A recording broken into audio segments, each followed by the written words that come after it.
We're back and we're talking about Vikings football. We training camp is not far away, about a month. It's a month from tomorrow. And we finally got Ron back on the show. It feels like I haven't personally talked or seen him in about a month. Perhaps the listeners feel the same way. But we're going to talk a lot about training camp. But I want to get your temperature, Ron, on Danielle Hunter. I don't know that I picked your brain on this because I think it's a coin flip right now. Hopefully leaning a little bit more towards he stays, but he could reasonably be extended or traded this offseason. And I want to get your temperature on that. It's one of those where like I've always said in the past, I'll always side with the player when it comes to these negotiations because you're an asset and your asset is very limited how Mm-hmm. long you have that. And being a 27, 28-year-old veteran who, again, he's put up elite numbers, the fast 50 sacks in NFL history. And while he had a couple of injuries there, like last year, he was healthy. So that seems to be at least not an issue that we're currently dealing with.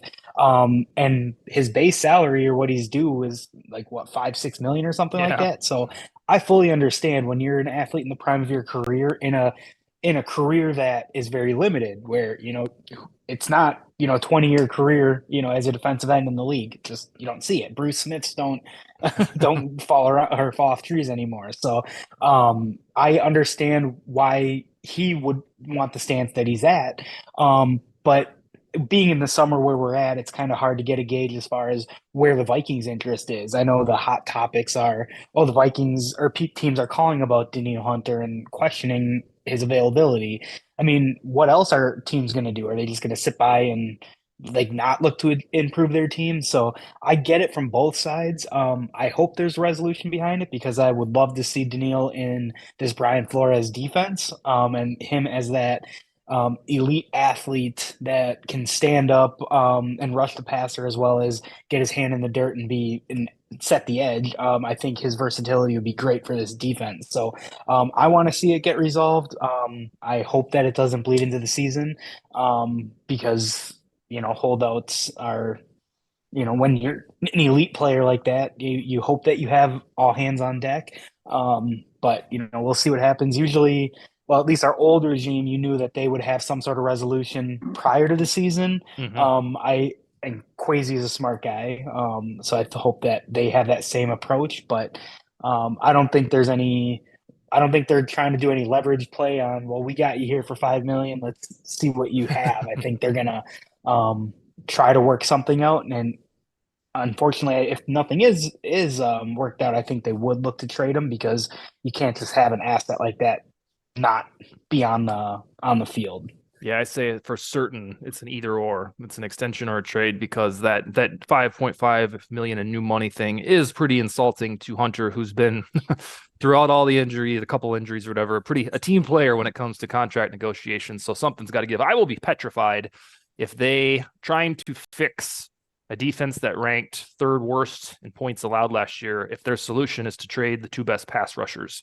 I won't know how that will make sense until I see Flores' poetry in motion on the field.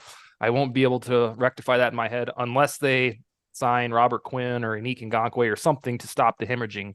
I hope they bring Hunter back because otherwise the competitive part of the competitive rebuild will be screaming at you, or excuse me, the rebuild part of the competitive rebuild will be like right blunt force in our face. Hey, Bryant, Dalvin Cook, the rumor mill has him going to the Dolphins, the Jets, the Bills, the Cowboys, the Broncos. You have any idea where you think he'd end up or where he should end up? Do you think it's a good fit to be back home in Miami? For him, he may. I don't know. Players like me personally, I don't think I would have wanted to play for the Eagles because I feel like it's too many people from back home and too many tickets and things like that. And just like to feel away. So it really depends on their personality. I mean, he may say, "Hey, I want to end my career, back with the Dolphins, just to be close to the family." Who knows? But it really depends on the personality. But I did hear in the rumor mill down here that the Dolphins were looking at him at a certain point.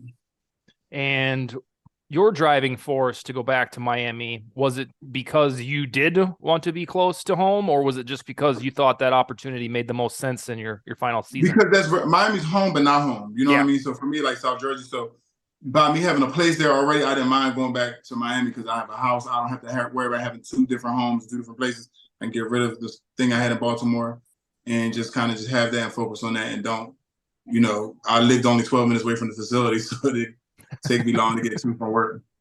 Amen. Well, big man, we have training camp is a month away. So in these, to start June, to start the 4th of July, does it feel like you're on a true blue vacation when you're playing? Like I think you intimated a couple of weeks ago that once you get back, then it's the next, 6, 7 months or whatever of balls to the wall. Does this feel like the last hurrah as a player? Oh, definitely it is. Your chance to kind of go on a little vacation if you want to, and just relax, but still train to keep that base from under you from, the OTAs and the mini camps and things like that. But your last chance to get like a little peace of mind before you go through Groundhog's Day for the next like 3 weeks. Amen. I want to ask you, Ron, with those festivities, we have 14 training camp sessions. I think it's the most I can remember in my lifetime. And that's mainly because they added an extra joint practice session with the Titans and Cardinals this year. And so we have 2 extra events and 2 nighttime training camp sessions. But I want to ask you, since we haven't talked to you in about a month, which player or players has the most on the line going into training camp? Gotta show up, gotta ball out. Man, that's a good question. I think Andrew Booth is the first one that comes to mind, just being a high draft pick last year in the second round and having that position room kind of open for competition. I mean, outside of Byron Murphy, they don't have the other spots locked in with guaranteed starters, which in a lot of ways can be good because it's going to push those guys that even Mekhi Blackman and Ward, like those rookies that they brought in, it's going to push them because there's a spot available. So it's going to bring up the best in them. So I'm all about that competition. But I truly believe that if healthy, I think Andrew Booth can be a pretty damn good corner in this league. And I want to see that. And then same with Caleb Evans. I know he played really well last year, before he got hurt. But Booth is the one that I think because it was weird how his trajectory went. He had that. I know he's dealing with the injury, but then he didn't really have much of a preseason or anything to show out. And then when he did get on the field, when we needed him, because all the other injuries took place, he didn't look the best. And then that's when Duke Shelley kind of came in and stole the limelight. So that would be my number one. But then outside of that, the addition of Josh Oliver, it's going to be interesting to see how they use him and how, with drafting a wide receiver in the first round, and now, we have 3 good wide receivers. Obviously, KJ Osborne has shown that he can be a very productive player at this level, and as a slot guy, as your third guy, that only enhances his ability. But with Josh Oliver, like I love his athletic skill set. His 6'5" or so, 250, fast, and he's turned into a great run blocker. So that versatility that it brings in, I want to see how they use him around or move him around to use him. And I guess those would kind of be on offense, we pretty much know what we're getting from everyone that steps foot on the field. So those, I guess, would be the 2 that I think have or can raise the most eyebrows, or there's going to be people that we paid again, they're going to look at the dollar amount, 21 million for a tight end number 2. And while there's value, it's like having Kleinsausser all over again. There's value to that. My 2 are like 1A and 1B are Andrew Booth and Lewis Cine. Because last year at this time, I considered them roster gravy. If they showed up and they were awesome, it's like wonderful. Kwesi really nailed this. I think the grace period ends this summer or this season. Perhaps if it takes them a while to get a starter's job, maybe October or something, that's fine. But now the heat is on. Even if they get injured, it certainly won't be their fault. But if they dink around, they get hurt, they don't play well, then Kwesi's first 2 draft picks will look really silly in hindsight, and that doesn't bode well for a young executive. It's like the lifeblood of your team is being able to draft correctly. So I think the pressure's on Cine to go win a starter's job. Josh Patelis is a good football player, and so is Cameron Bynum. Played every single defensive snap last year, if you can believe that. But Cine's a first rounder, and those other 2 guys are maybes. They could maybe start, maybe be decent. Cine on paper, the way he was drafted, supposed to be a badass. And the same goes for Booth. You nailed it, Ron, when there was about 2 or 3 different injuries, and then when he got on the field, he looked lost. And so he's got to have an about face this year to preserve that second round draft stock and make Kwesi's first draft look pretty spiffy. The other couple that I'll mention are Ed Ingram. Not necessarily because of the same draft thing, but because a guard. He should make a jump this year. He played a lot last year, got a little bit better down the stretch. The Vikings could once and for all solve that right guard spot. And the other one that comes to mind is Greg Joseph's job, because we saw last year, if we would, I'm sure we talked about it on this show, the punter Jordan Berry was having a camp battle with some big punter named, like literally big punter named Ryan Wright. We're like, okay. And one day Jordan Berry just didn't, he got cut. And it's like, so we're really going with this rookie? We've already seen this leadership regime go with the younger special teamer. So I'd watch for Jack Podlesny to make some noise, because Greg Joseph did one thing really well last year, and that was hit game-winning field goals. The rest, hitting regular field goals, not so hot. Extra points, not good at all. So those are the guys that I would keep an eye on that have the most on the line.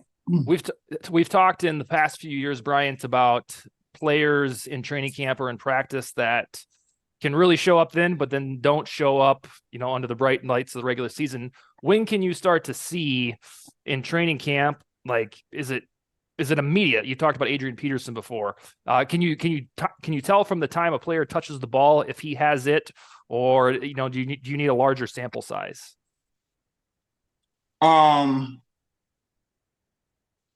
Towards the middle end of training camp, like once you start getting into like the preseason games, you can start having an idea how the person is, especially when you get into the preseason games too, because now you see how they play, on game time situations. So you have some practice players who look really good in practice. You have some guys who aren't practice players who look really good under the lights. So really under the lights is when it really counts. So that's when I really like to see and evaluate how people play.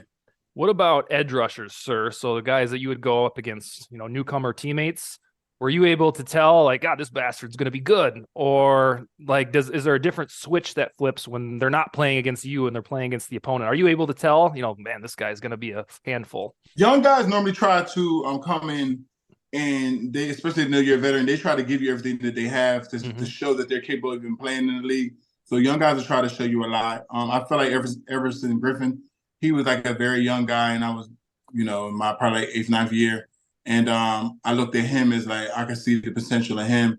He was very high energy, gave a lot of effort, and I felt like he was always trying to figure out how to ways to win. It was just, at the time I was older and I had like a little more knowledge. So I kind of knew just from experience, how to outsmart him. But I could see definitely like he was the type that was going to find a way, was going to figure it out eventually. Yeah, and if you sorry, thought that, Dustin, just to follow up on that, with that position, obviously being the left tackle going up against what's a premier edge rusher on that right defensive end side, from your perspective, is that something where a young guy coming in who is learning the ropes, that where they give you as the number one left tackle kind of more of a hassle because they're trying to prove something as opposed to a backup? Or like when we're looking at they're trying to prove something to the staff and themselves that they can compete against you and do a good job. So it's not only just the staff, but they want to try to convince themselves that they're able to compete against you. So yeah, every time they get a chance to crack at you, they're going to try and see how they succeed. Is that something then where, again, if they're giving their best against you and then the backup left tackle comes in and they're kind of getting handled by that left tackle because they're using all the energy against the first unit? I feel like they try to make a point to really do their thing against the backup and work their way to get a chance to get at you. And then if they struggle against you, okay, but then it's like, it depends on who the player is. And like, oh, well, yeah, a lot of people struggle against him. You know what I'm saying? But if he's handling the second, the backup, and then is like, giving the first, guy a run too, then that's definitely impressive. I'm pretty sure it's his sub and staff. Ron, at this time 2 years ago, we were talking about breakout candidates at the 2021 training camp, and I don't think any of us identified KJ Osborne. He showed up and made the WR3 job his own. Nobody saw it coming. Last year, I think a reasonable parallel is Christian Darrisaw. We knew that the guy would be pretty good, but last year we got to training camp, and I think like Albert Breer of SI.com and like some of those guys were touring training camps, And I remember reading something that they were like, this guy is going to be like Trent Williams. He's going to be an all pro. And I'm like, whoa, what are we doing? Like, the guy is probably going to be good, but not that good. And then he showed up to the regular season last year and was that damn good and was one of Pro Football Focus's best tackles in the business. So I ask you, Ron, on June 28th, 1 month for camp, who's going to be the breakout guy? I mean, I hate to just kind of do the obvious, but I think Jordan Addison is going to look every bit the part that fans will expect of him. So, I guess it's kind of a cop out to say that, but I mean, he's dynamic. Again, we talked about it when he was at Pitt, 1,600-yard receiver with why can't I think of the Pittsburgh or the Steelers quarterback, Pickett. like Pickett. He was the number one target and dominated there, then went to USC in a loaded wide receiver room and showed out there with, again, first year in that system. So I think his skill set, people are going to love to see it. And then it's just going to be, in an offense driven league to know that we have apparently not a top 5 wide receiver on one side, Justin Jefferson, and then Jordan Addison on the other with KJ Osborne, who again has earned every bit of praise that he should get, because he's done nothing but make big plays and been a proven reliable threat. So Addison, I think, will be the biggest one. But then I'm excited, and this may be just a personal bias, what I'm looking for. I'm excited to see Byron Murphy as a physical press man corner in Brian Flores' system. I think they brought him in for a reason. He's one of those guys that hits that mid 20s, like mid to late 20s, in their prime, that they bring in on a short kind of prove it deal. So I'm looking forward for him on the other side, because he is on the other side of that. He's going up against that great competition in Jefferson, Addison, Osborne on the other side. So the reps he gets in training camp, it could not help him any better to prepare for the season, because you're not going to face anyone better than Justin Jefferson. I polled Vikings Twitter 1 week ago, Ron, and asked them their prediction for WR2 week 1 against the Buccaneers, and 69% said KJ Osborne. Do you disagree with that? I don't disagree with it. I think when you're dealing with wide receiver 2 and 3, it's not like a Zimmer era thing where, if you're not the wide receiver 2, like, you're not going to see the field as much. I think there's going to be so much fluidity with that offense and moving pieces in and out. And I think Osborne has the respect of the coaching staff where he might get that day one start opposite of Jefferson. But the other part of that is I think he's a good run blocker. And what you lose with Thielen outside of the route running hands and everything that he brought to the table, he was an extremely good route runner, or extremely good run blocker for a wide receiver. And I think Osborne, with that stocky build, he is bigger than Addison. Addison's on 185 pounds or so. And I know when we had KJ on, a few years ago now, a couple years ago, he said he modeled his game after Amari Cooper. I don't know if you remember him saying that, but at the time, like, I didn't see the comparison in the sense of just body style, like in fluidity. I thought Osborne was more of just a slot type guy, but he's proven to be good on the outside. And in order to be good on the outside, you need to be physical. And so I think that will give him the nod, but it wouldn't surprise me either way. Like, the first play of the season could probably be an end around to Jordan Addison, just because there's always something weird that fans like to see right out of the gate. Yeah, my breakout player, I've bought into the hype of Ivan Pace, a linebacker, undrafted dude from Cincinnati. And here's why. So I think he has a chip on his shoulder, and I think the only knock on him really is the size. For some reason, he's a little small to be an off-ball linebacker. I don't care about that. We'll see if the rest of the league does. But right now, we have at linebacker, there is Jordan Hicks, Brian Asamoah, Troy Reeder, and Troy Dye. And when you got Brian Flores in charge, I think most fans were like, okay, that'll do the trick. But if you were analyzing this, living in Phoenix or something, you'd be like, who in the hell are those guys? Besides Jordan Hicks, who's a veteran. So I think this is a really easy group to navigate to emerge from if Ivan Pace shows that he's the real deal. I don't think Pace will, start week one, but I think he can start to show in bits and pieces at training camp, like, this is why he was so, he has a chip on his shoulder about not getting drafted, is because he's quite good. I think it's all set up. He'll have a whisperer defensive coordinator when it comes to linebacking in Brian Flores, and then a relatively, comparatively weak linebacking group that he can try to slice and dice to make a name for himself. So I think Ivan Pace would be mine. Are you like him, Ron, or gotta wait and see? I do. I know he's quote unquote undersized for that middle linebacker spot, but in a way, so is Asamoah. Asamoah's not all that big, but what you lose in size, you gain in speed, and that seems to be what this league has been going to for a while, especially with those hybrid type positions. You see a lot of linebackers moving to safety and vice versa, safeties moving to linebackers. So either way, I think having Jordan Hicks as that veteran presence in there in the middle there, that's going to help those younger guys. But man, like the same splash plays that Asamoah made last year, just with his speed and effort, the play to punch out the ball from Daniel Bellinger in the regular season game against the Giants, I think it was. Yep.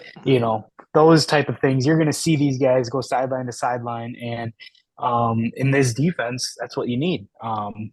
We have a lot of pieces, and it'll be interesting to see how it plays out. But yeah, I can definitely see Pace just making a name for himself and being, the Mr. Mankato, so to speak, because of that chip. The advantage of being an undrafted guy is you get to pick your spot. And, so he essentially was, who knows if he had eyes on him in the 7th round a bit and basically said, don't take me. Like, cause I know from what I've heard, it's happened in the past that players have done that. So, hopefully that's the case. And he, this is where he picked because he saw an opportunity to showcase his talent. But you look at his tape and he was a beast on that Cincinnati defense. And for my record, or for, Sauce Gardner from that defense from a couple of years ago, he turned out pretty damn good too. I'll say. Brian, I got a weird question for you. Did you get excited for training camp, or was it kind of like, here we go again?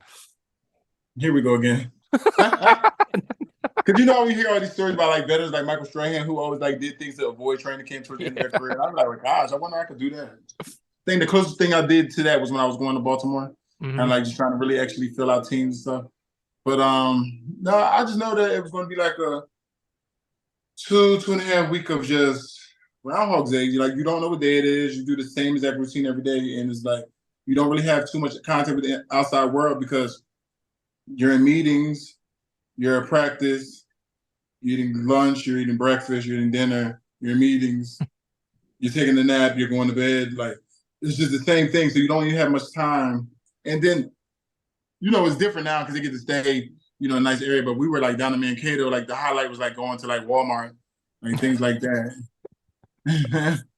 So when does it actually? So it sounds like training camp. The way that you describe it, with complete respect, sounds miserable. When does football become fun again? Like right after training camp or regular season? As soon as we start preseason games. Okay. Because now you start getting into the schedule of like a regular season. Far as like if you're in season, because leading up to that first preseason game is just the same thing every day. Yeah. So once you have that first preseason game, like now you'll have a day off, okay. like things like that. But before that, you don't have any days off. Every day is just like just keep going. And then it's like, and then also you're like so excited to go against somebody else. I in 2 weeks now I'm going against the same people. Like, you know what I mean? Yeah. So it's like, okay, let me try this against somebody else, And that's the exciting part. Is like when you get a chance to finally just go against somebody else, whether it's a scrimmage, you practicing other people, so you're kind of happy. Okay, we get to take this out on, this frustration of being here out on somebody else or something. So being able to have another opponent and not always your teammate is good. It's a good switch up. It's like you go against them every day, and you're gonna have to go against these guys throughout the rest of the year, in practice and everything anyway. So yeah. Ron, I got my final question for you here. Whether it's right now, training camp, or preseason, what is the most intriguing storyline for the Vikings that you will be monitoring the rest of the 2.5 months here? Man, for me, I think it's really just and I know there's been some news on it, but the extension talks of Jefferson and Hawkinson, and then potentially Hunter. So really just a future contract outlook because they have 19 million in cap space now. I don't know what kind of free agent is out there that they could look to get that would bolster this team. I mean, Dalton Reisner is a name that I would like to see just because that's a starting guard, and he's a good pass protection guard. So that would be, I think that would be a nice get. But otherwise, I think with the young talent we have the rest of the way, I think it'll be interesting to see how that plays out in camp. But yeah, it's really just we have the future cap space now locked up. You're gonna have to pay Jefferson. Smart guys, say it's better to pay him now because he will be the highest paid receiver. But if you wait a year, it's that price tag's only going to go up, and so I don't know what the holdup is there, but I trust that they'll back up the Brinks truck whenever it's needed, anyways. Usually most of the high profile deals for first rounders who are heading into their fourth season happen in July. That's when Mahomes is, I think it was July 6, 2020, when he got 10 years and was it 500 something million. We still haven't seen Justin Herbert or Joe Burrow extended. And if I'm not mistaken, they came from the Jefferson draft, correct? Yep. And Hawkinson wasn't in that draft. So I'm going to guess that it's not like, I don't think there's anything to worry about. I just think for some reason on a general manager's calendar, the really big deals for some reason go off right around the 4th of July. If that comes and goes and we're getting training camp and still no extension on Jefferson or Hawkinson, that would be really weird. Hawkinson going into his final year, and they'd actually probably lower his cap hit if they extended him this year. So yeah, I'm right there with you. The other one that I'm watching, I already give my speech on Lewis Cine and Andrew Booth because that would probably be next to extension watch, my primary one there. Immediate hopeful maturation. My other one is just Jaren Hall in general. There's not a lot of people I think that are high on him, but I'm going to guess if the Vikings took a flyer on him that they probably see something kind of special. And he's 25 years old, so he should look better than most rookies in his first summer.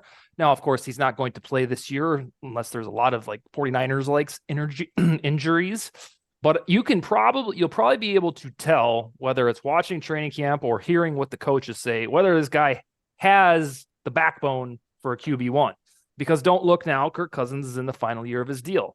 There is a chance that Jaren Hall will be groomed to be the next guy, albeit a small one because he's a 5th rounder. But I think I am scarred from how many straight preseasons of Sean Mannion. And that's what as I sit down and watch preseason football, and I'm like, oh, we're rolling this guy out there again. I do not understand it. Well, I don't have to do that anymore because, Jaren Hall's on the team. So I'm interested to see throughout training camp and preseason if Hall really does look like a baller or if he's going to turn into Mond, where it's like he won't even be on the team or he'll be a complete afterthought in a matter of years. That's the other one I'm watching next to Booth Scene, and then, of course, extension watch because I'd like to know how long it's going to be for Jefferson. Is it 3 or 4 years? We shall see. All right, Brian, any closing arguments for the group? No, I don't really have any closing arguments right now. Nope. We'll track down Sally and figure out when she can next join us. And again, we will probably return next week. I'm off the week after that, but we'll be back with whatever Vikings football items take us their way, and we'll see you guys next week, all right? Okay. All right, later. Have a good one.